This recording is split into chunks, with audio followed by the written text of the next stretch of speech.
संसदेतल्या घुसखोरी प्रकरणामध्ये लोकसभा सचिवालयाच्या वतीने आता 7 जणांचं निलंबन करण्यात आलेलं आहे। सभागृहाचं कामकाज सुरू होताच कालच्या मुद्द्यावरून मोठा गदारोळ देखील सुरू झालेला आहे। आताची सगळ्यात महत्त्वाची आणि मोठी अपडेट आपण पाहतोय। संसदेमध्ये काल जी घुसखोरी झाली त्या प्रकरणामध्ये आता मोठी कारवाई करण्यात आलेली आहे। तर 7 जणांचं निलंबन करण्यात आल्याची माहिती आपल्यापर्यंत पोहोचते। सभागृहाचं कामकाज सुरू होताच कालच्या मुद्द्यावरून मोठा गदारोळ सुरू होतोय। मैंने आपसे कल चर्चा की है, संवाद किया है, फिर हम चर्चा करेंगे, आप लोगों सबको बुलाकर चर्चा करेंगे। सारी सुरक्षा की जिम्मेदारी और क्षेत्राधिकार लोकसभा सचिवालय का है और इसीलिए लोकसभा सचिवालय फिर आपसे चर्चा करेगा। गलत तरीका है, आप जाकर सदन में बैठिए। नो नो, सरकार कभी भी लोकसभा सचिवालय में हस्तक्षेप नहीं कर सकती। नो, हम करने भी नहीं देंगे। नो, गलत। No. Question number 162 Shri Maluk Nagar ji. Question number 162। माननीय सदस्य, गलत परंपराएं, गलत परंपरा मत डालिए।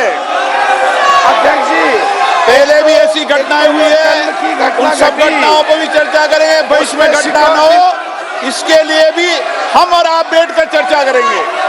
यह हमारा क्षेत्राधिकार है। सबकी सुरक्षा की जिम्मेदारी लोकसभा अध्यक्ष के नाते मेरी है, इसलिए मैं आपसे बैठकर सब चर्चा करूंगा। हर कस्बे और हर शहर के एसटीपी प्लांट के द्वारा निकालने के बाद ही केवल पानी को गंगा जी में डाला जाता है? क्या ये आंकड़े और रिकॉर्ड उनके पास है? अध्यक्ष महोदय, कल की जो घटना संसद में घटित हुई है, सबने उसको कंडम किया है। बहुत ही दुर्भाग्यपूर्ण घटना है, इसमें कहीं दो मत नहीं है और आपने तुरंत उसका संज्ञान लेते हुए इस मामले की पूरी जांच का जो है आदेश दे दिया है।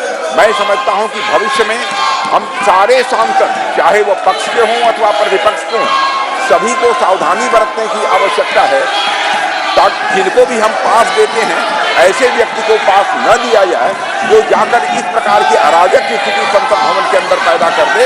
यह हम सभी को, केवल सत्ता पक्ष ही नहीं बल्कि दूसरे पक्ष के लोगों को भी यह सावधानी बरतने की जरूरत है और आपने तुरंत संज्ञान लेकर इस मामले का, अध्यक्ष महोदय, आपने जांच का आदेश दिया है और अन्य भी जो प्रिकॉशन भविष्य में लिए जा सकते हैं वह लिए जाएंगे। और अध्यक्ष महोदय, आपकी जानकारी में मैं यह भी लाना चाहता हूं कि यह हमारा ये पुराना संसद भवन है, उसमें भी इस प्रकार से बराबर जो नारेबाजी की घटनाएं और पेपर फेंकना और तरह तरह की जंपिंग की घटनाएं पिछले जो हमारा पहले का पार्लियामेंट है उसमें भी पहले हो चुकी हैं। मैं समझता हूं कि सभी को मिलकर इस घटना को कंडेम करना चाहिए और जांच रिपोर्ट जो आपने दी है और साथ ही भविष्य में क्या क्या प्रिकॉशंस लिए जाने चाहिए इसका भी आपने निर्देश दिया है अध्यक्ष महोदय।